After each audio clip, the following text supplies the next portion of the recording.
13 বছরের সন্তান মুয়াজ আর 11 বছরের সন্তান মুআব্বিস, দুইও ভাই মায়ের কাছ থেকে রাতের বেলায় বিদায় নিলেন। ফজরের নামাজের পরে রাসূল সাহাবীদেরকে নিয়ে বদরের প্রান্তে রওনা হবেন। নামাজের পরে দুইও ভাই রাসূলের সামনে দাঁড়িয়ে গিয়েছেন। আল্লাহর নবীকে ডেকে ডেকে বললেন, নবী গো, আমরাও যুদ্ধের ময়দানে যাব। রাসূল তাকায়া দেখলেন যে সাইজে বড়টা একটু বড়, কিন্তু ছোটটা একেবারেই ছোট। ডাক দিয়ে বললেন, যেতে যদি চাও তোমাদের দুই ভাইয়ের মধ্যে বড় ভাইটা যেতে পারবা, ছোট ভাই একেবারেই ছোট, যেতে পারবা না।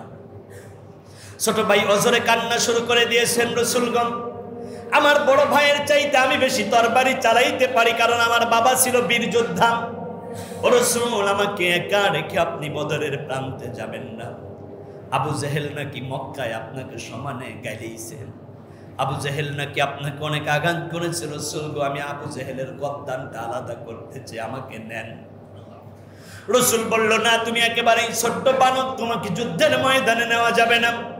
নাসর বান্দা রাসূলের কদম মোবারকের মধ্যে পড়ে গিয়েছে, চোখের পানি ছেড়ে দিয়ে দিয়ে কান্দে আর ডেকে ডেকে বলে, রাসূল গো, আপনি আমাকে রেখে যাবেন না। রাসূল বলল, দুই ভাই কুস্তি ধরো, যে পারবে তাকে নিয়ে যাওয়া হবে, তবে দুই ভাইয়ের মধ্যে একজনকে নেব, যে কুস্তিতে পারবে তাকে নেব। আরে বড় ভাই ছোট্ট ভাইটাকে জড়ায়া তৈরি নিচেই শোয়া ফেলছে। ছোট্ট ভাই বড় ভাইয়ের কানে কানে বলে, ভাই রে, তুই যদি আমাকে নিচে ফেলে দাও, রাসূল এইটা দেখবে, তোমাকে নিয়ে যাবে, আমাকে নেবে না। তুমি যদি একটু দয়া করো, কিয়ামতের ময়দানে আল্লাহ তোমাকে দয়া করবে। তুমি একটু দুর্বল হয়ে যাও, আমি তোমার বুকের উপরে একটু উঠে বসি। বড় ভাইটা একটু যখন ছাড় দিলেন, ছোট্ট ভাইটা লাফ দিয়ে বড় ভাইয়ের বুকের উপরে উঠে বসে পড়েছেন। ডেকে ডেকে বললেন, রাসূল গো, তাকায়া দেখেন আমি আমার ভাইকে পরাস্ত করে ফেলেছি। ফাতাবাসসামা দাহিকা, রাসূল একটা মিষ্টি হাসি দিয়ে বললেন, ও আমার ছোট্ট সাহাবীরা রে, তোরা অনেক বেশি কৌশল জানো, তোমরা কৌশল করেই তো বড় ভাই ছোট ভাইকে বিজয়ী করে দিয়েছ। যেহেতু যেতে চাচ্ছ যুদ্ধের ময়দানে, চলো আমার সাথে চলো, কিন্তু খুব সাবধানে আমার সাহাবীদের সাথে থাকবা, নতুবা কাফেরেরা তোমাদেরকে হত্যা করে ফেলবে। বদরের প্রান্তে চলে গেলেন, যুদ্ধ শুরু হয়েছে। আপনি কেমন মুত্তাকি হবেন? ইফতারের ঠিক আগ মুহূর্তে আপনাকে যদি কেউ বলে যে এখনো 1 মিনিট সময় বাকি আছে, তুমি ইফতার করে ফেলো, তোমাকে 5,000 টাকা দেওয়া হবে। 5,000 কেন, 50,000 কেন, 5 লক্ষ টাকা দিলেও ইমানদারেরা ইফতারের 1 মিনিট আগেও সে ইফতার করবে না, ঠিক না কথা? এটাই আমার তাকওয়া। তাকওয়ার এক মহাসম্ভার নিয়ে মাহে রমাদান আল্লাহ রাব্বুল আলামিন আমাদেরকে হাদিয়া দেন, উপহার দেন। কিন্তু সেই রমজান পাবার পরেও যারা জীবনের গুনাহ মাফ করাতে পারল না, আল্লাহর রাসূল বলেছে তারা ধ্বংস হোক। একবার বলুন না, নাউযু বিল্লাহ। রমজান তো গুনাহ মাপের মাস, রমজান রহমতের মাস, রমজান কোরআন নাজিলের মাস, রমজান বরকতের মাস, রমজান মাগফিরাতের মাস। রমজান মানেই হচ্ছে বান্দা সরাসরি আল্লাহর সান্নিধ্যে চলে যাবার মাস। ইফতারের 1 মিনিট আগে আপনি যেমন আপনার সিয়ামকে ভঙ্গ করেন না, এটাই আপনার তাকওয়া, এটাই আপনার তাকওয়া। আল্লাহ রাব্বুল আলামিন ওই মুহূর্তে ফেরেশতাদেরকে ডেকে ডেকে বলেন, আমার ফেরেশতারা রে, ওয়াইদ ক্বালা রাব্বুকা লিল মালাইকা, আমি একদিন তোমাদেরকে ডেকে ডেকে বলেছিলাম, ইন্নী জাইলুম ফিল আরদি খলিফা, দুনিয়াতে আমার প্রতিনিধি পাঠাতে চাই, আমার স্থলাভিষিক্ত পাঠাতে চাই, আমার বান্দা বানাতে চাই। ওই সময় ফেরেশতারা তোমরা নিষেধ করেছিলে, আজকে তাকায়া তাকায়া দেখো তামাম পৃথিবীর হাজারো আমার বান্দা হাজারো রকমের ইফতারের পসরা মেলে বসে আছে। তার তৃষ্ণা লেগে গিয়েছে, সামনেই জুস রয়েছে, মাঠা রয়েছে, সামনেই আবার বুরহানি রয়েছে। অনেক রকমের খাবার চাইলেই বান্দা খাইতে পারে, কিন্তু আমি আল্লাহকে ভয় করে আমার বান্দা খায় না। এই জন্য আমি আল্লাহ ওই বান্দার উপরে দারুণ খুশি হয়ে যাই। ইফতারের আগ মুহূর্তে আমার বান্দার জিন্দেগির গুনাহগুলোকে মাফ করে দে। ও ফেরেশতারা, তোমরা তো বান্দা বানাতে নিষেধ করেছিলে, আজকে তাকায়া দেখো আমার বান্দাগুলো আমি আল্লাহকে কত বেশি মহব্বত করে, কত ভালোবাসে। আমার হুকুম পালনের জন্য বান্দার সামনে হাজারো খাবার থাকে, তাকওয়া অর্জনের জন্য আমার বান্দা এই যে খাবার সময়ের আগে খায় না, এইটাই তার তাকওয়া। আর এই রমজানে এই শিক্ষা নেবার কারণে সে মুত্তাকি হয়ে যায়। ওয়াউজলিফাতিল জান্নাতু লিল মুত্তাকিনা গায়রা বাইদ। আমার এই রোজাদার বান্দাকে আমি জান্নাত দেব, তবে জান্নাতটা আমি আল্লাহর থেকে বহু দূরে না, একেবারেই কাছাকাছি। আল্লাহ বানাইলেন কত জাতি, হইল না তার প্রেম প্রীতি। অবশেষে মানুষ বানায় প্রেমের কারণে, প্রেমের ডরি বান্ধরে মদিনার শনে। আপনার প্রেমের রশি যদি মদিনার কামলাওয়ালার সাথে একবার বেঁধে ফেলতে পারেন, ওই রসুল আপনাকে সুপারিশ করে সরাসরি আল্লাহর জান্নাতি করে দেবেন। কিন্তু রোজা রাখার পরেও কিছু মানুষের রোজা হয় না, না খেয়ে থাকা হয়। ওই মানুষগুলো কারা? রোজা রাখার পরেও গীবত করে যারা, পরনিন্দা করে যারা, মুখ দিয়ে অশ্লীল কথাবার্তা বলে যারা, তাদের রোজা তো হয় না, মূলত না খেয়ে থাকা হয়। ঠিক কিনা কয়? এজন্য রোজা রাখবেন। দোকানে, রাস্তাঘাটে কিংবা বন্ধু বান্ধবের মহলে বসে কখনো অন্য ভাইয়ের গীবত করবেন না, কারণ অন্য ভাইয়ের গীবত করা আর নিজের আপন মৃত ভাইয়ের গোশত খাওয়া সমান। নাউযুবিল্লাহ। এজন্য গীবতকে ছেড়ে দিতে হবে। পারবেন ইনশাআল্লাহ? আল্লাহ তুমি রহম করো, জোরে বলুন আমিন। রমজান মাস দানের হাতকে বাড়িয়ে দেবার মাস। আমি গত জুমায় একটি কথা বলেছিলাম যে আপনাদের মসজিদে প্রত্যেক দিন যদি 30 জন করে ইফতার করে, কয়জন? 30 জন। তাহলে 30টা রোজায় 30টা 30 দিয়ে গুণ দিলে কত হয়? 900। আপনি ধনাঢ্য মানুষ, এই পানগা, আপনাদের কন্যা সব মিলিয়ে এরকম 2, 4, 50 জন মানুষ আমাকে দেখান যে রমজানে তারা 900 মানুষকে ইফতার করায়। যদিও থাকে, কোয়ান্টিটি একেবারেই কম, কিন্তু আল্লাহ রাব্বুল আলামিন আপনাকে কত দারুণ সুযোগ দিলেন। আল্লাহর সন্তুষ্টির জন্য যেই বান্দা সিয়াম পালন করে, আর আল্লাহর নবী বলেছে রোজাদারকে যদি কেউ ইফতার করায়, আল্লাহ রাব্বুল আলামিন তার আমল নামায় একটা কবুল রোজার সওয়াব দিয়ে দেয়। এতে করে রোজাদারের সওয়াব কমে না। রোজাদারকে যদি পেট ভরে আপনি খাওয়াতে পারেন, আল্লাহর রাসূল বলেছে কিয়ামতের ময়দানে মেহশারে আমি রাসূল ওই উম্মতকে হাউজে কাউসারের পানি দিয়ে দেব। আল্লাহর রাসূল আবার বলেছেন কেউ যদি কোনো রোজাদারকে ইফতার করায়, আল্লাহ রাব্বুল আলামিন তাদের জিন্দেগির গুনাহগুলোকে মাফ করে দেয়। দারুণ একটি অপূর্ব সুযোগ। আপনাদের মসজিদে প্রতিদিন ন্যূনতম 30 জন ইফতার করেন, এক মাসে প্রায় 900 রোজা। কত রোজা? 900 রোজা। তার মানে আপনি যদি এই রোজাদারদেরকে ইফতার করান, তার মানে আপনি 900 মানুষকে ইফতার করার একটি সওয়াব পেয়ে যাচ্ছেন। কি জন্য? কারণ একটি বিজনেস রয়েছে যেটাকে বলা হয় বাইয়ে মুশারাকা, অর্থাৎ অংশীদারিত্বের ব্যবসা। আপনার শ্রম, আমার টাকা। আবার অপর দিকে একটা ব্যবসায় পার্টনারশিপ হচ্ছে 50 জন। কতজন? সবাই দিয়েছে 10 লাখ করে, আর একজন দিয়েছে 1 লাখ।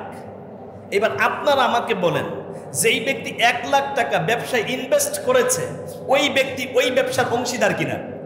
অবশ্যই অংশীদার। পরিমাণে কম হোক, তাদের হয়তো 10 ভাগ, কিন্তু 1 লাখ যিনি দিয়েছে তার তো 1 ভাগ আছে। ঠিক আপনি যখন সম্মিলিত প্রয়াসে এই চমৎকার উদ্যোগে আপনার 1000 টাকা আপনার 2000 টাকাকে যখন দিয়ে দেবেন তখন ওই ফিগারটা একেবারে সব মিলে একত্রিত হয়ে যায়। একেবারে প্রথম থেকে নিয়ে 30তম রোজা পর্যন্ত এই যে এখানে প্রত্যেক দিন ধারাবাহিকতা ইফতার হচ্ছে, তার মানে আপনার টাকার একটা অংশ এই 30 দিনে সার্কুলার হয়ে যাচ্ছে। তার মানে আপনি এই 900 মানুষকে ইফতার করানোর একটা দারুণ সুযোগ পেয়ে যাচ্ছেন। সুবহানাল্লাহ বলবেন না? এজন্য আপনাদের সামর্থ্যের জায়গা থেকে আপনাদের এই পঞ্চায়েতের এই উদ্যোগকে স্বাগত জানিয়ে মসজিদ পরিচালনা পর্ষদ, ইফতার পরিচালনা কমিটিদের সাথে যোগাযোগ করে সামর্থ্যের জায়গা কেউ 2000, কেউ 5000, কেউ 10,000, যে যতটুকু পারবেন এটা অবশ্যই আপনি শরীক হবেন। কারণ এতে করে আপনার যেটা হবে, আল্লাহ রাব্বুল আলামিন আপনার আমল নামায় সওয়াবটা ভরপুর করে দেবেন। অন্যকে ইফতার করার কারণে আল্লাহ আপনার জিন্দেগির গুনাহগুলো মাফ করে দেবেন। সুবহানাল্লাহ। এজন্য আমার প্রিয় ভাইয়েরা, আসুন, রমজান মাস দানের হাত বাড়িয়ে দেবার মাস। রমজান মাস দানের হাত বাড়িয়ে দেবার মাস। ঠান্ডা মাথায় কান খাড়া করে কথা শুনতে হবে। আল্লাহর রাসূল বললেন, আজওয়াদুন নাসি বিল খায়র, এই দুনিয়ার মধ্যে সবচাইতে উত্তম ব্যক্তি সে যে আল্লাহর রাস্তায় দান করে। সুবহানাল্লাহ। রাস্তাটা হবে কার? আল্লাহর রাস্তায় যে ব্যক্তি দান করে। ওয়া কানা আজওয়াদু মা ইয়াকুনু ফি শাহরি রমাদান, আর সবচাইতে বড় দানবীর ছিল আমার নবী, আপনার নবী, মানবতার মহান বন্ধু, হাবিবে দু জাহান, নবী মুহাম্মদুর রাসূলুল্লাহ সাল্লাল্লাহু আলাইহি ওয়াসাল্লাম। আল্লাহর রাসূল সবচাইতে বড় দানবীর ছিলেন। সুবহানাল্লাহ বলবেন না? তা আমরা তো সেই নবীর উম্মাত, অন্তত নবীর আদর্শে চলা, নবীর পদাঙ্ক অনুসরণ করা উম্মতে হিসাবে আমাদের ইমানই দায়িত্ব। ঠিক না? আমার নবী দান করতেন। এখন আমরা দান করব নাকি কনজারভেটিভ হব? দান করব। আমরা কি কৃপণ হব নাকি উদার ভাবে আল্লাহর রাস্তায় দান করব? মানুষ হইয়া ভবেতে আসিয়া মানুষের করলাম কি। এ দুনিয়াতে মানুষে জন্ম নিলেন, কিন্তু আপনার বাড়ির পাশে রহিমা খাতুনের মা শুকনা মুড়ি দিয়ে আর এক পেয়ালা পানি দিয়ে ইফতার করেন, আর আপনার বাড়ি হাজারো রকমের ইফতারের পসরা মিলে বসে যান। আপনার ব্যক্তিত্ব নাই, আপনি মনুষ্যকুলের নিকৃষ্ট সন্তান। ঠিক না? আপনার উচিত ছিল আপনার প্রতিবেশীর খোঁজ খবরই নেওয়া। রসুলের যেদিন ওয়াফা মোবারক হয়েছে, আল্লাহর রসুল বললেন, as-সালাত as-সালাত as-সালাত ওয়া মা মালাকাত আইমানুকুম, নামাজ নামাজ নামাজ, আর তোমরা তোমাদের অধীনস্থ দাস দাসীদের খোঁজ খবর নাও। তার মানে আপনার বাড়ির পাশে গরিব মানুষ সকিনার মা, আপনার বাড়ির পাশে আব্দুল জব্বারের বাবা রিকশা চালায়, রমজান মাস তাকে আপনি একটু উজুরটা দিয়ে দেন, তার পরিশ্রম অল্প করলেও টাকাটা একটু বাড়ায়া দেন। প্রত্যেক দিন রমজানের বাহিরে কাজ করলে তোকে 500 টাকা দেই, রমজান মাস কাজ 1 ঘন্টা কমায়া করবা, 200 বাড়ায়া দেব। এই যে আরেক বান্দার প্রতি এহসান করলেন, আল্লাহ আপনার উপরে তার দয়া এবং রহমত ঢেলে দেবেন। খবরদার, রমজান মাসের রোজাদার ব্যক্তিকে খুব বেশি খাটাবেন না। পারলে 10 টাকার ভাড়া আপনি 20 টাকা দিয়ে দেন, আপনি রোজাদার। কারণ রোজাদারকে যদি আপনি সম্মান করেন, সরাসরি আল্লাহকে সম্মান করা হয়। কারণ রোজা কার জন্য? as-sawmu li wa ana ujzi bihi। হাদিসে কুদসির মধ্যে আছে, আল্লাহর রাসূল বলেছেন, রোজা তো আল্লাহর জন্য, আর ওই রোজার প্রতিদান আল্লাহ রাব্বুল আলামিন নিজের হাত দিয়ে দেবে। আমরা কি আল্লাহর হাতে রোজার প্রতিদান নিতে চাই? তাহলে একনিষ্ঠতার সাথে আল্লাহর সন্তুষ্টিতে আমাদেরকে রোজা রাখতে হবে। পারবেন? আল্লাহ তুমি কবুল করো, জোরে বলুন না আমিন। এইবার শোনেন, আল্লাহ দানের ব্যাপারে চমৎকার দৃষ্টিভঙ্গি দিয়েছেন। মান জাআ বিল হাসানাতি ফালাহু আশরু আমসালিহা। কথা শুনতে হবে, কারণ রোজার মাস এমনি বরকতের মাস, অপরদিকে জুমার দিন তো আরো বরকত, তার মানে ডবল বরকত। ঠিক কিনা? এক গ্রামের নাম ঘি কমলা। গ্রামের নাম কি? ঘি কমলা। ঘিতে এমনিতে ভিটামিন, কমলাতে আরো ভিটামিন সি, তার মানে ডবল ভিটামিন। ডবল ভিটামিন পাওয়ার পরে মানুষ জন্মের মতো খায়। ঠিক আজকে রমজান মাস এমনিতেই বরকত, এরপরে জুমার দিন আরো বরকত। কয় হুজুর বরকতে বরকতে ডবল পাইছি, এখন একেবারে মনের অজান্তে জনমের মতো ঘুমায়, ঠিক না? এখন এজন্য মাঝে মাঝে ঘুমটাকে ছেড়ে দিতে হবে, মোমেনের মতো করে একটু কথা বলতে হবে। লিল্লাহি তাকবীর। এই রমজান 17 রমাদান বদরের প্রান্তে 313 জন সাহাবী নিয়ে আল্লাহর রসুলের বিজয় হয়েছিল। আল্লাহু আকবার। সাহাবীর সংখ্যা ছিল কত? 313। আর কাফেরের সংখ্যা ছিল 1000। 1000-এর বিপক্ষে মুসলমানদের সংখ্যা কত? 313। মুসলমানদের অস্ত্র ছিল না খুব বেশি, কিন্তু ইমানের পাওয়ার ছিল। আজ যদি তাম পৃথিবীতে মুসলমানদের ইমানের পাওয়ার থাকে, মুসলমানদের লিল্লাহে তাকবীর আল্লাহু আকবারের ধ্বনি থাকে, রাম বাম বাতিলেরা মুসলমানদেরকে দেখে থর থর থর থর করে কাঁপবে, ঠিক না? কল বাতিল সে দবনে ওয়ালে, বাতিল সে দবনে ওয়ালে। কবি চমৎকার করে বলেছেন, বিশ্ব দেখেছে বারে বারে, মোমেন কখনো হারে না, জীবন দিতে পারে, মুসলমান কোনোদিন ইমান দিতে পারে না। আমরা তো মুসলমান, বীরের জাতি। কলের গাড়ি কলে চলে, হাওয়ার গাড়ি হাওয়াই চলে, বিনা তেলে চালাই গাড়ি নবী সুলাইমান। আমরা সেই মুসলমান, বীর নওজোয়ান ধরো আল কোরআন, বীর মুসলমান ধরো আল কোরআন, ফিরায়ে আনো সেই হারানো সম্মান, নারায়ে তাকবীর। বদরের প্রান্তে মাত্র 11 বছরের মুআব্বিস আর 13 বছরের মাআজ, দুই ভাই আল্লাহর রসুলের সপক্ষে তরবারি ধরেছে কাফেরের বিপক্ষে। আল্লাহু আকবার। সেই ঘটনার দিকে আমরা যাচ্ছি। রমজানের বাহিরে আল্লাহকে এক দিলে আল্লাহ রাব্বুল আলামিন দেন 10। সুবহানাল্লাহ বলা যাবে? রমজানের বাহিরে আল্লাহকে এক দিলে আল্লাহ দেয় কত? 10। কিন্তু রমজানুল মুবারকে আল্লাহকে যদি বান্দা এক দেয়, আল্লাহর সিফাত হচ্ছে সেটা 70 থেকে 700 গুণ বাড়ায়া দেয়। না সুবহানাল্লাহ হয় নাই? জোরে বলেন না। এই ব্যাপার আল্লাহর কোরআন থেকে দলিল নেন। মাসালুল্লাযীনা ইউনফিকুনা আমওয়ালাহুম ফি সাবিলিল্লাহ, ফি সাবিলিল্লাহি কামাসালি হাব্বাম أنبتت 7 سنابل في كل سنبلة 100। আল্লাহ রাব্বুল আলামিন বললেন, কেউ যদি আমি আল্লাহর রাস্তায় 1 টাকা দান করে, কয় টাকা? 1 টাকা যদি কেউ দান করে, আমি আল্লাহ রাব্বুল আলামিন ওইটাকে একটা গাছ বানায়া দেই। ওই গাছের থেকে আমি আল্লাহ রাব্বুল আলামিন 10টা শীষ বের করে দেই। সুবহানাল্লাহ। কয়টা? 10টা শীষ। আর প্রত্যেকটি শীষের মধ্যে যদি 100টা করে দানা থাকে, চিন্তা করেছেন আপনি? আল্লাহু আকবার, আল্লাহু আকবার। আল্লাহর সিফাতটা কি?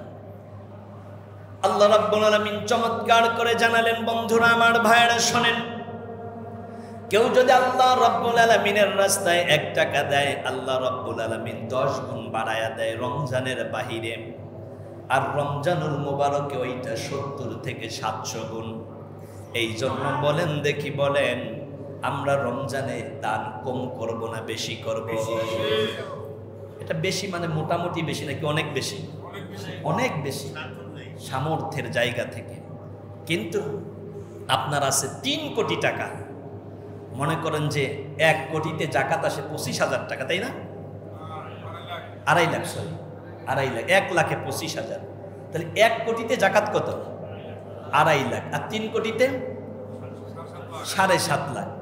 কিন্তু করিমুন নেসা জাকাত দিছে 1,75,082 টাকা।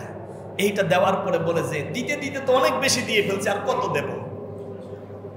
ও করিমুন নেসা, আব্দুল জব্বার, ও কোহিনুর বিবি, ফাতেমা আক্তার, এরপর আব্দুল জব্বার ভাই, আপনি তো আপনারটা দিচ্ছেন না, আপনি গরিবেরটা গরিবকে দিয়ে দিচ্ছেন। কারণ জাকাতের ব্যবস্থাটা হচ্ছে এরকম, জাকাত ভিত্তিক অর্থনৈতিক সমৃদ্ধময় দেশ যদি কায়েম হয়ে যায়, ওই দেশে সুদ বন্ধ হয়ে যায়। কারণ সুদের বিপক্ষে আল্লাহ জাকাতের একটি বিধান চালু করে দিয়েছেন। সুবহানাল্লাহ। এজন্য এই বছরে যার যতটুকু জাকাত, আমরা আগামী জুমায় জাকাত নিয়ে ডিটেইলস কথা বলবো, কিন্তু কার কতটুকু জাকাত এসেছে আপনারা বুঝে ফেলেছেন।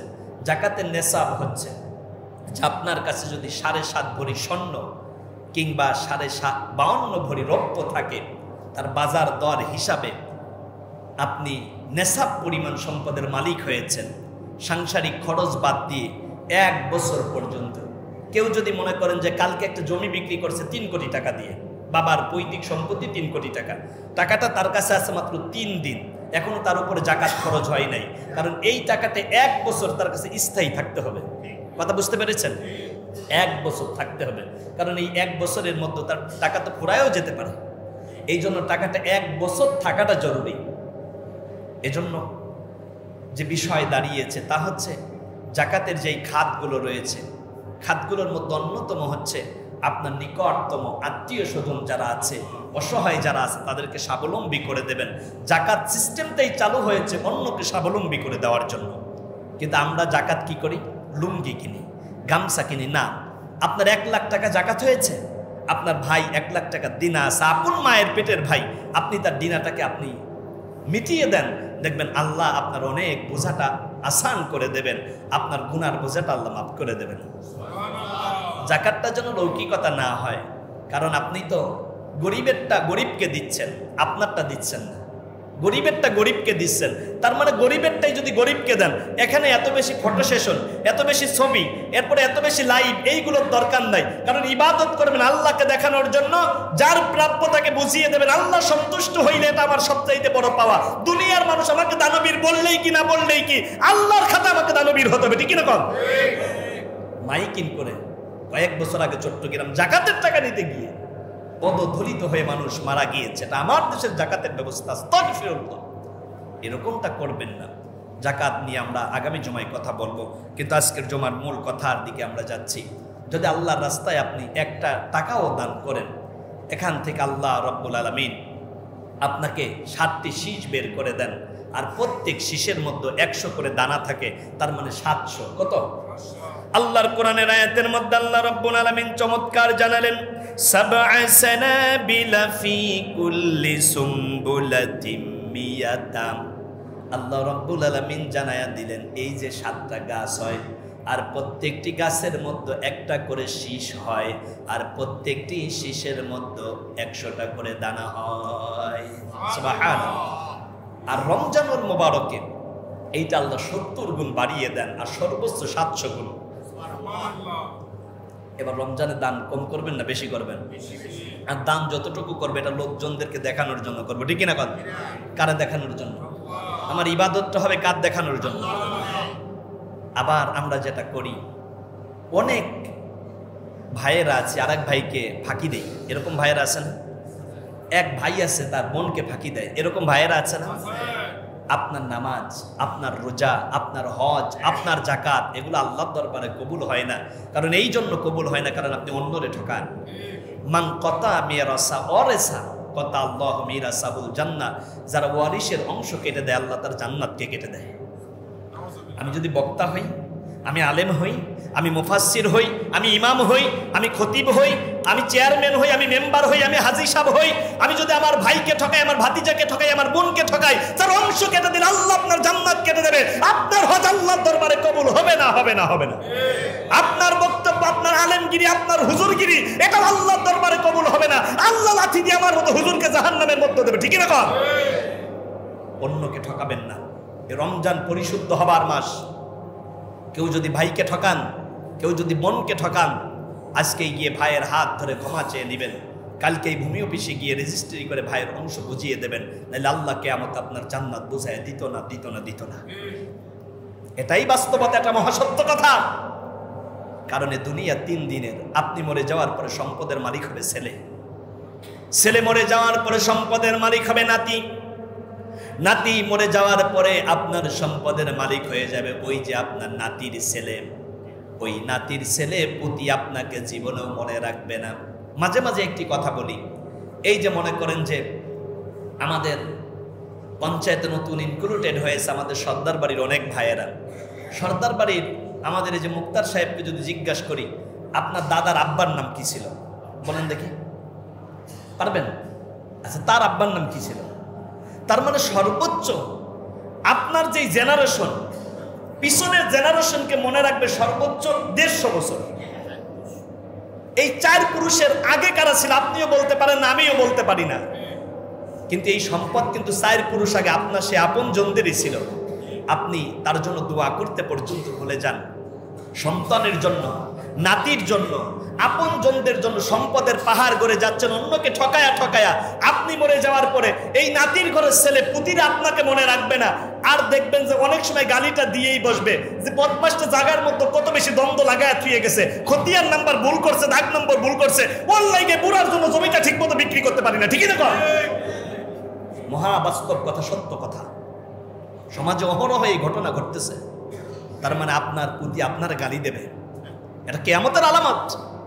এজন্য সম্পদটাকে নিজের জন্য আল্লাহর রাস্তায় দিয়ে যান। রমজানে 1 দিলে আল্লাহ 70 থেকে 700 গুণ বাড়ায়া দেয়। সুবহানাল্লাহ পড়ে। এইবার দারুণ ভাবে আবার বোঝেন আমার ভাইয়েরা, আপনি যদি আল্লাহকে 1 দেন তাহলে আল্লাহ রমজানে সর্বনিম্ন দেয় 70 গুণ।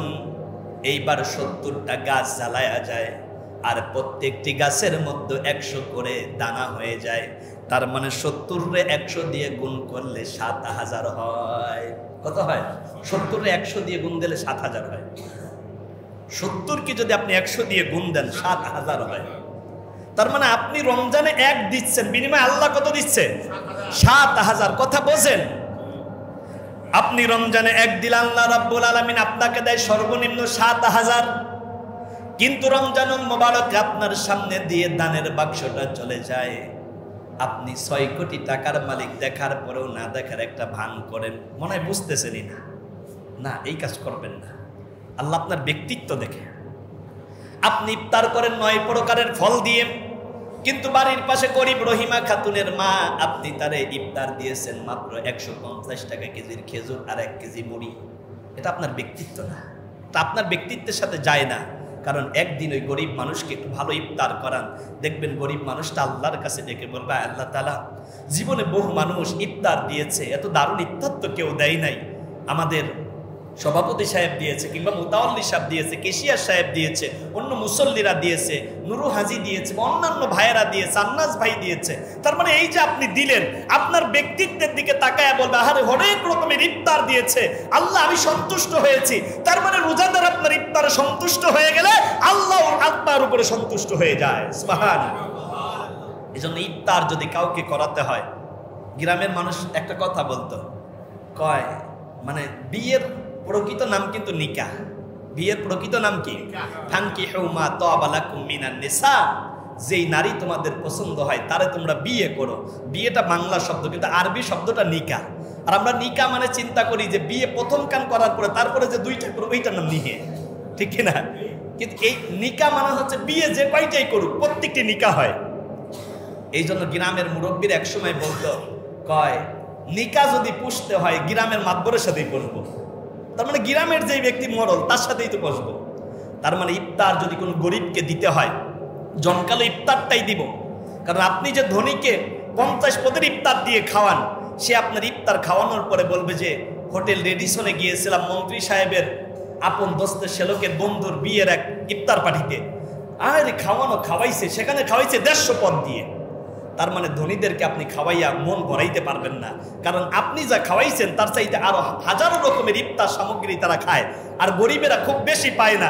আপনি যদি 3 প্রকারের ফল, 2 প্রকারের খেজুর আর কয়েক প্রকারের ইফতার সামগ্রী দেন, দেখবেন এইটা দেখার পরে পাশের বাড়ির মানুষের কাছে বলবে, সলিমদ্দি সাহেব যে কত প্রকারের ইফতার দেশে, আল্লাহ তুমি ওর কোল ভইরা আরো বেশি দিও, আল্লাহ অভাব অনটন দূর করে দিও, আল্লাহ আপনার বরকত আপনার উপরে খুলে দেবে। এই জন্য আমরা অন্যকে যখন ইফতার করাবো তখন অন্যকে ভালো ইফতার করাবো, পারবো ইনশাআল্লাহ। এই যে খুব ভালো লেগেছে আপনাদের হাজী সলিমউদ্দিন ব্যাপারী যে সমবায় সমিতি কর্তৃক এবছর 40টা পরিবারের কাছে ইফতার পাঠিয়েছেন। 50 না, এইটার কোয়ান্টিটিটা আগামীতে যেন আরো বাড়ে, এজন্য আগের থেকে আপনাদেরকে উদ্যোগ নিতে হবে। কোন নামে হচ্ছে এইটা বড় বিষয় না, কিন্তু আমি রোজাদারের কাছে ইফতার সামগ্রী পাঠাতে পারলাম কিনা এইটা বড় বিষয়। এইবার দারুণভাবে আবার কথা বোঝেন।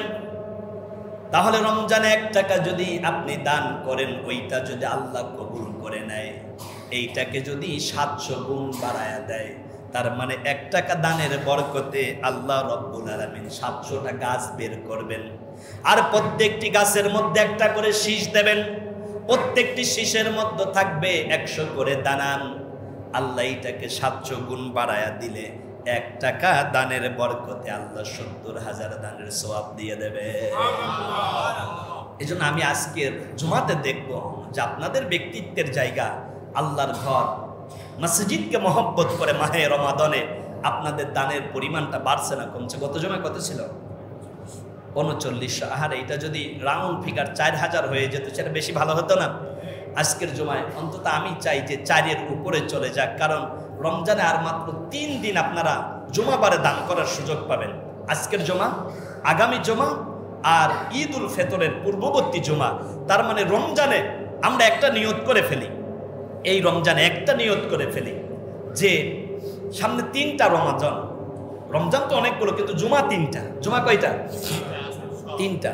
হ্যাঁ, আজকেরটা সহ 3টা, আজকের জমা সহ 3টা।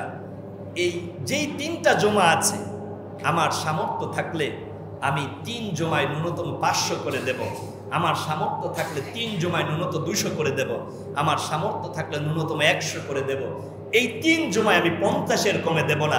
স্টুডেন্ট যারা আছো, ছাত্র যারা আছো, তারা সিদ্ধান্ত নিয়ে নাও যে 20 টাকার কমে আল্লাহর ঘর মসজিদে এই রমজান মাসে দেব না। কারণ রমজান মাসে 1 টাকা দান আল্লাহ 700 গুণ বাড়ায়া দিলে 70,000 টাকা দানের সওয়াব আপনার আমল নামায় আল্লাহ দিয়ে দেবেন। পিছনের ভাইরা মনে হয় বেজার হয়েছেন, খুশি না বেজার? একবার খুশি হয়ে বলা যাবে কি আলহামদুলিল্লাহ? এইবার দারুণ করে আবার কথা নেন। আপনার অর্থ সম্পদ ব্যয় করবেন কাদের পিছনে? আল্লাহ রাব্বুল আলামিন কোরআনুল হাকিমের সূরাতুল বাকারার 215 নম্বর আয়াতে জানায়া দিলেন, ইয়াসআলুনাকা মাযা ইউনফিকুনা। ওগো নবী, আপনার কাছে যদি আপনার কোন সাহাবা সাহাবীরা দানের ব্যাপারে জিজ্ঞাসা করে, তাহলে আপনি তাদেরকে জানায়া দেন, কুল মা আনফাকতুম মিন খায়রিন ফালিল ওয়ালিদাইন। 1 নম্বরে আপনি দানের জায়গাটা, ভালোবাসার জায়গাটা, প্রেমের হাতটা বাড়ায়া দিবেন আপনার মা বাবার প্রতি। কার প্রতি? সবাই বলেন না কার প্রতি? মা বাবার প্রতি।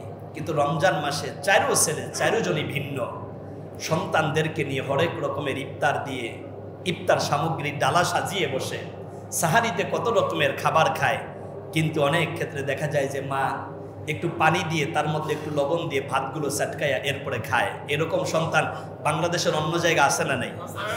কিন্তু আপনারও তো এই জায়গা থেকে অনেক ভালো। কিন্তু আমি মনে করি যে ইফতারটা হবে মায়ের সাথে বাবার সাথে একই প্লেটে। আপনারা যা মনে করেন আর যা চিন্তা করেন, এই যে রমজান আমরা মা বাবা, দাদা, ছোট ভাই বোন এদেরকে ইফতারের প্লেটে খুব দারুণ করে মিস করি। সাহারির প্লেটে মা বাবাকে খুব দারুণভাবে মিস করি। রমজানের ঈদের দিনে আপনার সন্তান চাকরি করে চট্টগ্রামে, আপনার সন্তান চাকরি করে সাতক্ষীরাতে, রমজানে ছুটি নিয়ে ঈদের আগ মুহূর্তে আপনার বাড়িতে চলে আসে, ঈদকে তারা সেলিব্রেট করে। কিন্তু দেখবেন ওই দিন মসজিদের ইমাম, মুয়াজ্জিন এদের কোনো ছুটি থাকে না। তার মানে যদি ছুটিতে যেতে হয়, এই জন্য তাদের যেতে হবে ঈদের নামাজ পড়াইয়া তারপরে। ঠিক কিনা কথা? কি রাগ করলেন কথায়? কিন্তু আমি একটি প্রস্তাবনা দিয়েছিলাম। প্রস্তাবনাটা হচ্ছে এমন যে বাইতুল আমান এত চমৎকার একটি ঈদগাহ, এই দক্ষিণ পানগাঁয়ে 5টি মসজিদ। কয়টি? 500 পঞ্চায়েত ভিন্ন থাকুক। কয়টা? 6টা। 6টা পঞ্চায়েত ভিন্ন থাকুক, কিন্তু বছরে একদিন ঈদের বৃহৎ জামাতে সব শ্রেণী পেশার মানুষ যদি একাকার হয়ে একসাথে হওয়া যায়, আন্তরিকতা, সম্প্রীতি আর ভালোবাসা বাড়ে না কমে? অনেক গুণ বেড়ে যায়। কারণ ঈদ মানেই হচ্ছে আনন্দ। ঈদ মানে অন্যের সাথে ঈদকে ভাগাভাগি করে নেওয়া। ঈদ মানে ভালোবাসায় অন্যকে জড়ায়া নেওয়া। তার মানে যদি ঈদের জামাতটা সব দক্ষিণ পানগাবাসী এই জায়গাতে পড়তেন, এক ঈদের নামাজ বাইতুল আমানের হুজুরে পড়াইছে, পরের ঈদটা আবার পড়াইবে মনে করেন বাইতুল নূরের হুজুর, ঠিক ওই ঈদটা বাইতুল আমানের হুজুর মা বাবা আপনজনদের সাথে কাটানোর একটি দারুণ সুযোগ পেয়ে যায়। কি আপনারা মনে আশ্চর্য হলেন নাকি? এটাই ভালো কথা, আমার কাছে এটা খুব বেশি মনে হয়েছে। আচ্ছা,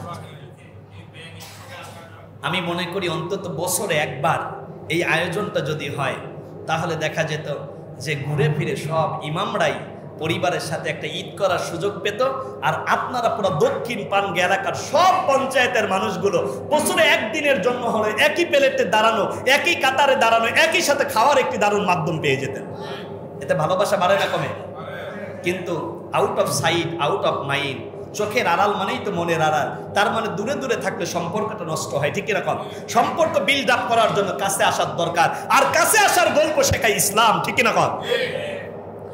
এইবার দারুণ ভাবে বোঝেন, আল্লাহ রাব্বুল আলামিন বলল প্রথমে যদি দিতে হয় তাহলে মা বাবাকে দেবা, এরপর আল আকরাবিন তোমার নিকটতম আত্মীয় স্বজনকে দেবা, ওয়াল ইয়াতামা ওয়াল মাসাকিন ইয়াতিমকে দেবা, মিসকিনকে দেবা, ইবনাস সাবিল মুসাফির যেই ব্যক্তি সফররত অবস্থায় আছে আপনি তাকে দান অনুদান দেবেন। আল্লাহ রাব্বুল আলামিন চমৎকার করে এই 5 শ্রেণীর মানুষের ব্যাপারে এই কথাগুলো জানায়া দিলেন। আসুন রোজাদারদেরকে ইফতার করানোর ফজিলতটা কি, আমি সেই কথার দিকে যাচ্ছি। আল্লাহ রসুল বলেছে, আপনাদের মনোযোগ আছে? সবাই শুনতেছেন? একবার আল্লাহর নামে তাকবীর দেওয়া যাবে? নারায়ে তাকবীর। আল্লাহর রসুল বললেন, মান ফাত্তারা সাইমাম, যেই ব্যক্তি কোন রোজাদারকে ইফতার করায় কানা লাহু মিছলি আজরিহি, আল্লাহ রাব্বুল আলামিন রোজাদারের সমান সওয়াব ইফতার করানো ব্যক্তিকে দিয়ে দেয়। এই যে আপনাদের মসজিদে ইফতারের অনন্য আয়োজন, পঞ্চায়েতবাসী কেউ 2000, 5000, 1000, 10,000 করে দিয়ে ইফতারের এই অনন্য আয়োজনে আপনি শরীক হন। দেখতে দেখতে প্রায় আজকে 13 রোজা, তাই না?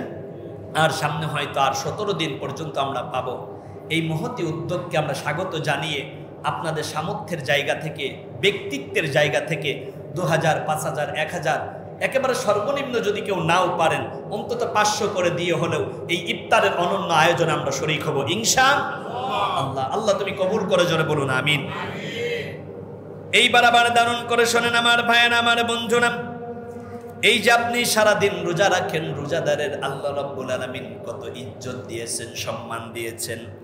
ইন্না খুলুফু ফামিস সাইম, রোজাদার যখন সারাদিন রোজা রাখার পরে তার মুখ দিয়ে দুর্গন্ধ বের হয়, কারণ সারাদিন না খেয়ে থাকলে মুখ দিয়ে এক ধরনের দুর্গন্ধ বের হয়।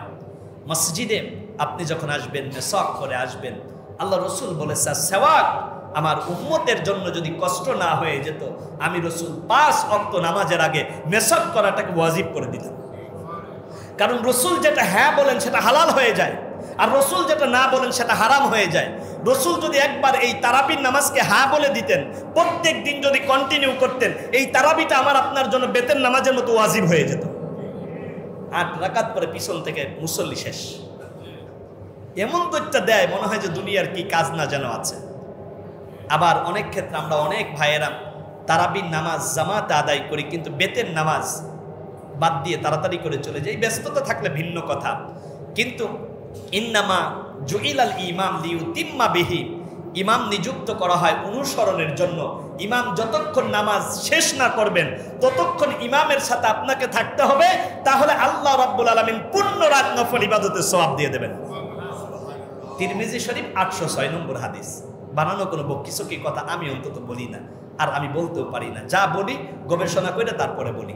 এজন্য প্রয়োজন ছাড়া বেতের নামাজ না পইরা আগে ভাগে তারা বিশেষ করে চলে যাবেন কারা? কয় হুজুর আমরা কেউ যাব না, কিন্তু আপনি যেহেতু হাত তুলছেন মনে হয় আপনি যাবেন না। যেহেতু আমি বেতের নামাজ পড়াই আমার তো আর যাওয়ার সুযোগ নেই। এজন্য ইমামের সাথে বেতের নামাজ শেষ করে যেতে হবে যদি কোনো জরুরত না থাকে। তাহলে পূর্ণ রাত নফল ইবাদতের সওয়াব দেবেন কে? আল্লাহর নামটা একটু আসতে নেন না। আল্লাহ। আমাদেরকে সৃষ্টি করেছেন কে? আল্লাহ সুবহানাহু ওয়া তাআলা। আল্লাহর নবী বললেন, আতিয়াবু ইনদাল্লাহ মির রিহিল মিসকে, রোজাদারের মুখের দুর্গন্ধটা আল্লাহর কাছে মেশক আম্বরের চাইতে বেশি প্রিয়। আল্লাহর রাসূল আবার বললেন লিসাইমি ফারহাতানে, রোজাদারের জন্য দুইটা আনন্দ, ফারহাতুন ইনদা ফিতরিহি, যখন সে ইফতার করে, রোজা ভঙ্গ করে ঈদ উদযাপন করে, এটা তার বড় আনন্দ।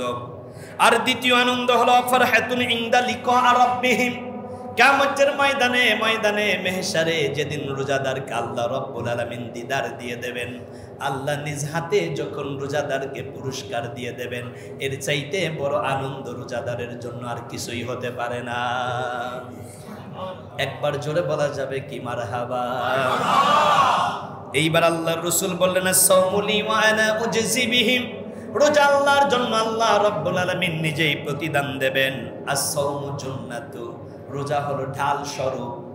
আযাবের ফেরেশতারা আপনাকে চারদিক থেকে যখন আক্রমণ করবে, রোজা সেই আক্রমণগুলো প্রতিহত করে আপনাকে সরাসরি আল্লাহর জান্নাতে নিয়ে যাবে। এই জন্য আমার ভাইয়েরা, আমার বন্ধুরা, আজকে মাহে রমাদানের 13 তারিখ মানে 13 রমজান, আর 4 দিন পরেই 17 রমজান। কত রমজান? 17 রমজান। মদিনার মুসলমান এবং মক্কার কাফেরদের মধ্যে একটি যুদ্ধ হয়েছিল। মদিনাতুল মুনাওয়ারা থেকে 161 কিলোমিটার দূরে যেই জায়গাটির নাম হচ্ছে বদর। নাম কি? সবাই বলেন না, নাম কি? বদরের যুদ্ধ ইসলামের সবচাইতে সর্ববৃহৎ প্রথম যুদ্ধ। মুসলমানদের সংখ্যা ছিল 313 জন। মুসলমানদের ঘোড়া ছিল মাত্র 2টা, উট ছিল 70টা। পরিমাণ কি অনেক বেশি না অল্প?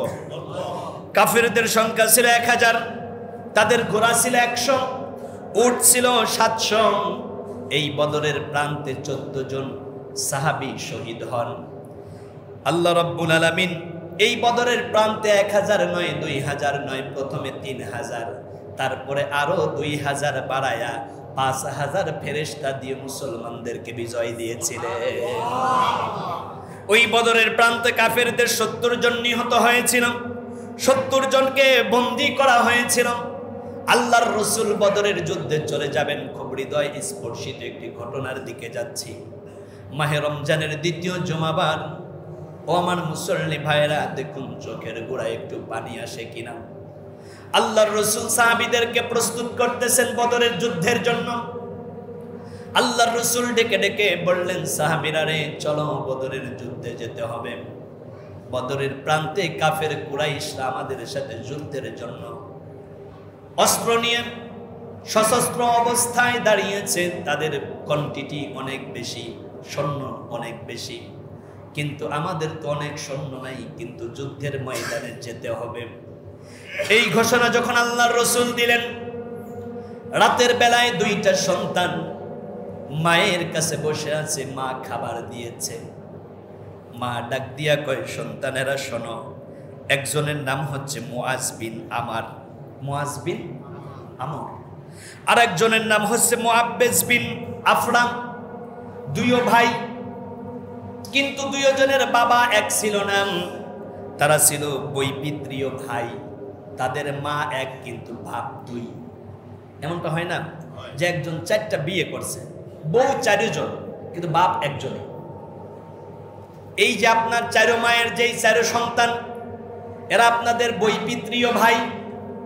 ঠিক এমনি করে বদরের প্রান্তে যুদ্ধের আগ মুহূর্তে একজন নারী তার সন্তানদেরকে ডাকলেন, আমার সন্তানেরা শোনো। সন্তানেরা রাতের বেলায় ভাত খাচ্ছেন, খানা খাচ্ছেন, খাবারের প্লেটে সন্তানদের হাত। মা ডাক দিয়ে বলল, আমার সন্তানেরা রে, ছোট্ট বেলায় তো তোমাদের বাবা মারা গিয়েছে।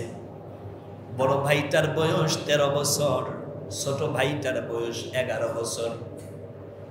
বয়স কি অনেক বেশি না একেবারেই কম? একেবারেই কিশোর বালক। মা ডেকে ডেকে বলল, সন্তানেরা রে, তোদের দুধের দাবিটা আমি মা ছেড়ে দেব যদি আগামীকালকে বিশ্বনবী মানবতার মহান বন্ধু রাসূলের সাথে বদরের প্রান্তে যুদ্ধে যেতে পারো। ছোট্ট ভাইটা আগেই প্রস্তুত হয়েছে। দেখবেন অনেক সময় অনেক বড় কাজ ছোটরা পারে না, কিন্তু দেখবেন খুব তাড়াহুড়া করে, এটা আমি করে ফেলবো, আব্বু এইটা আমি করব। মা ডেকে বলল, আগামীকালকে যদি বদরের প্রান্তে যেতে পারো, আবু জেহেল আমার নবীকে গালি দেয়, আবু জেহেলকে যদি তোমরা হত্যা করতে পারো, আমি কিয়ামতের ময়দানে জনম দুঃখী মা তোমাদের দুধের দাবি ছেড়ে দেব, আর কিয়ামতের ময়দানে আমি শহীদের মা হয়ে আল্লাহর সামনে দাঁড়িয়ে যাব। 13 বছরের সন্তান মুয়াজ আর 11 বছরের সন্তান মুআব্বিস, দুই ভাই মায়ের কাছ থেকে রাতের বেলায় বিদায় নিলেন। ফজরের নামাজের পরে রাসূল সাহাবীদেরকে নিয়ে বদরের প্রান্তে রওনা হবেন। নামাজের পরে দুই ভাই রাসূলের সামনে দাঁড়িয়ে গিয়েছেন। আল্লাহর নবীকে ডেকে ডেকে বললেন, নবী গো, আমরাও যুদ্ধের ময়দানে যাব। রাসূল তাকায়া দেখলেন যে সাইজে বড়টা একটু বড়, কিন্তু ছোটটা একেবারেই ছোট। ডাক দিয়ে বললেন, যেতে যদি চাও তোমাদের দুই ভাইয়ের মধ্যে বড় ভাইটা যেতে পারবা, ছোট ভাই একেবারেই ছোট, যেতে পারবা না। ছোট ভাই অজরে কান্না শুরু করে দিয়েছেন, রাসূলগণ আমার বড় ভাইয়ের চাইতে আমি বেশি তরবারি চালাইতে পারি, কারণ আমার বাবা ছিল বীর যোদ্ধা। ও রাসূল, আমাকে একা রেখে আপনি বদরের প্রান্তে যাবেন না। আবু জেহেল নাকি মক্কায় আপনাকে সমানে গাইলেইছে, আবু জেহেল নাকি আপনাকে অনেক আঘাত করেছে। রাসূল গো, আমি আবু জেহেলের গদ্দানটা আলাদা করতে চাই, আমাকে নেন। রাসূল বলল, না, তুমি একেবারেই ছোট্ট বানর, তোমাকে যুদ্ধের ময়দানে নেওয়া যাবে না। নাসর বান্দা রাসূলের কদম মোবারকের মধ্যে পড়ে গিয়েছে, চোখের পানি ছেড়ে দিয়ে দিয়ে কান্দে আর ডেকে ডেকে বলে, রাসূল গো, আপনি আমাকে রেখে যাবেন না। রাসূল বলল, দুই ভাই কুস্তি ধরো, যে পারবে তাকে নিয়ে যাওয়া হবে, তবে দুই ভাইয়ের মধ্যে একজনকে নেব, যে কুস্তিতে পারবে তাকে নেব। আহারে বড় ভাই ছোট্ট ভাইটাকে জড়ায়া তৈরি নিচেই শোয়া ফেলছে। ছোট্ট ভাই বড় ভাইয়ের কানে কানে বলে, ভাই রে, তুই যদি আমাকে নিচে ফেলে দাও, রাসূল এইটা দেখবে, তোমাকে নিয়ে যাবে, আমাকে নেবে না। তুমি যদি একটু দয়া করো, কিয়ামতের ময়দানে আল্লাহ তোমাকে দয়া করবে। তুমি একটু দুর্বল হয়ে যাও, আমি তোমার বুকের উপরে একটু উঠে বসি। বড় ভাইটা একটু যখন ছাড় দিলেন, ছোট্ট ভাইটা লাফ দিয়ে বড় ভাইয়ের বুকের উপরে উঠে বসে পড়েছেন। ডেকে ডেকে বললেন, রাসূল গো, তাকায়া দেখেন আমি আমার ভাইকে পরাস্ত করে ফেলেছি। ফাতাবাসসামা দাহিকা, রাসূল একটা মিষ্টি হাসি দিয়ে বললেন, ও আমার ছোট্ট সাহাবীরা রে, তোরা অনেক বেশি কৌশল জানো, তোমরা কৌশল করেই তো বড় ভাই ছোট ভাইকে বিজয়ী করে দিয়েছ। যেহেতু যেতে চাচ্ছ যুদ্ধের ময়দানে, চলো আমার সাথে চলো, কিন্তু খুব সাবধানে আমার সাহাবীদের সাথে থাকবা, নতুবা কাফেরেরা তোমাদেরকে হত্যা করে ফেলবে। বদরের প্রান্তে চলে গেলেন। যুদ্ধ শুরু হয়েছে, অস্ত্রের ঝনঝনানি। ছোট্ট দুইটা বালক, 13 বছর আর 11 বছর বয়স, এই দুইটা বালক ডেকে ডেকে বললেন আব্দুর রহমান বিন আউফকে, ও চাচা, আবু জেহেল কোনটা?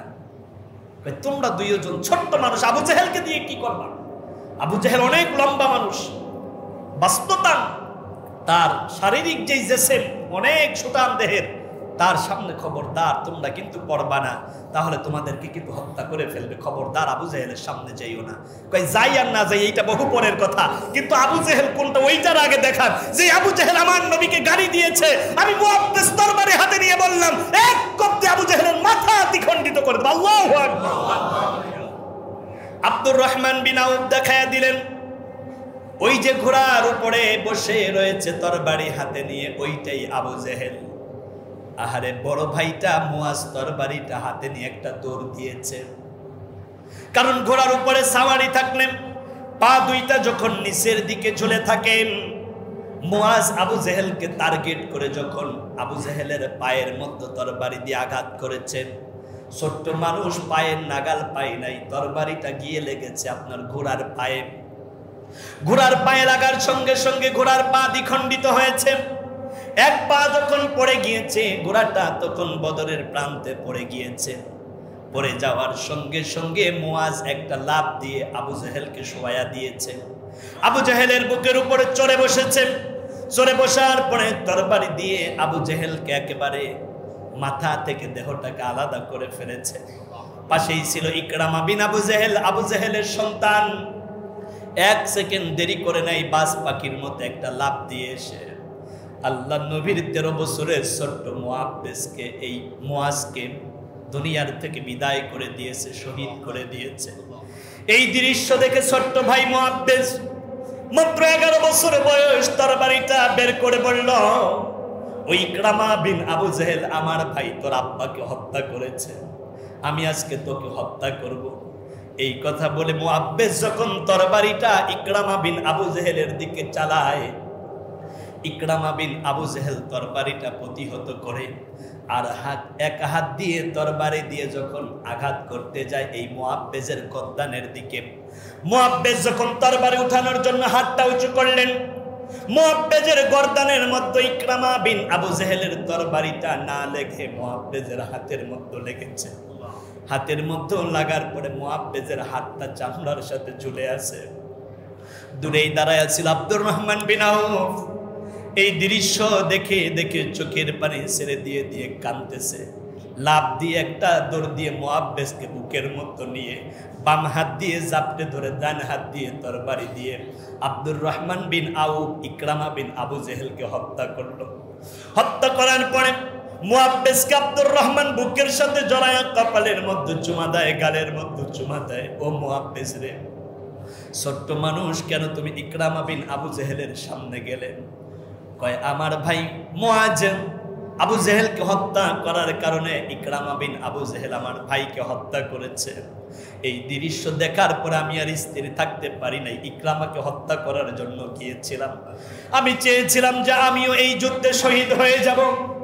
গতকালকে রাতে মায়ের কাছ থেকে দুধের দাবিটা ছাড়াইয়া নিয়েছি। আমার মা আমাদেরকে দুধের দাবিটুকু ছেড়ে দিয়েছে। আমার ভাই মুআজ বড় ভাগ্যবান, সে যুদ্ধের ময়দানে শহীদ হয়েছে, কিন্তু আমি মুআব্বিজ শহীদ হতে পারলাম না। এই মুখটা কেমন করে মাকে দেখাবো, এই জন্য বড় বেশি চিন্তা করতেছি। তবে আমি যেহেতু নিজেকে যুদ্ধের ময়দানে শহীদ করাতে পারলাম না, এই জন্য আমার যেই ঝুলে থাকা হাতটা আছে আমাকে একটু ছেড়ে দেন।